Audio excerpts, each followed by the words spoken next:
하나님, 오늘도 제게 들려주시는 말씀을 귀 기울여 듣고 기다림 가운데서도 하나님을 신뢰하는 사람이 되게 해주세요. 예수님의 이름으로 기도합니다. 아멘.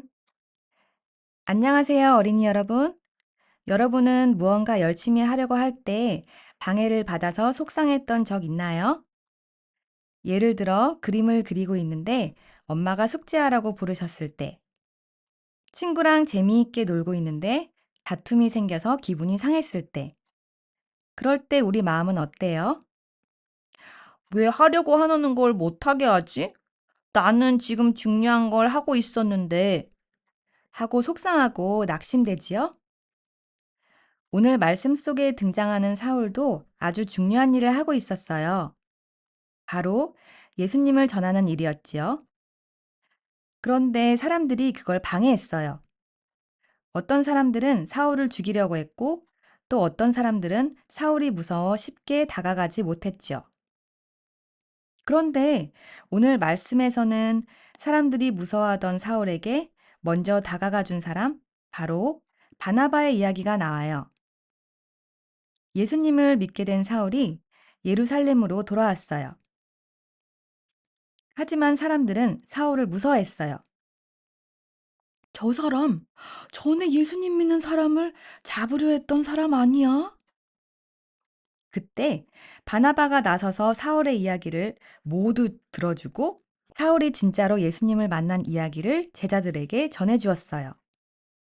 바나바는 사울이 변화된 사람이란 걸 진심으로 믿고 다른 사람들도 믿을 수 있게 도와준 거예요.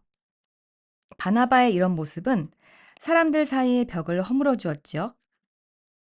그래서 사울은 예루살렘을 다니며 열심히 복음을 전할 수 있었어요. 하지만 또다시 사울을 싫어하는 사람들이 생겼어요. 바로 헬라파 유대인들이었어요. 이 사람들은 철학과 토론을 중요하게 여기던 유대인들이었어요.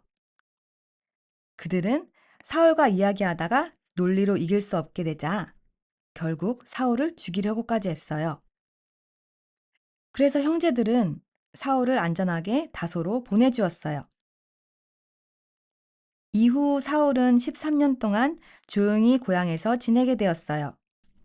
어떤 사람들은 아마 사울을 잊어버렸거나 실패자처럼 여겼을 수도 있어요. 하지만 하나님은 그 시간을 사울을 위한 준비의 시간으로 사용하셨어요. 하나님은 사울을 잊지 않으셨어요. 그리고 마침내 때가 되었을 때 사울은 바울이라는 이름으로 다시 일어나 하나님께 쓰임받게 되었어요. 여러분은 혹시 이런 기분을 느껴본 적 있나요? 나는 왜 아직도 친구에게 예수님 이야기를 못하지?